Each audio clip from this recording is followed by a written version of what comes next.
Hello guys, চুনো মাছ রান্নার পদ্ধতি। পেঁয়াজ কুচি, লঙ্কা,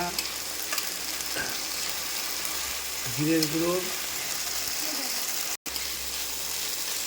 পরিমাণ মতো লবণ, হলুদের গুঁড়ো, পরিমাণ মতো লঙ্কার গুঁড়ো, আলু, বেগুন, উচ্ছে হালকা পরিমাণ। কষানো হয়ে গেছে, মাছগুলো দিয়ে দিল।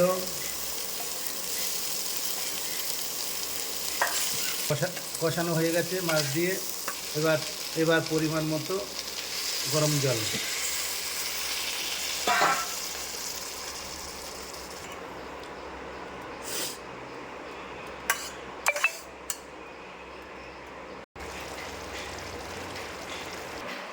রান্না কমপ্লিট।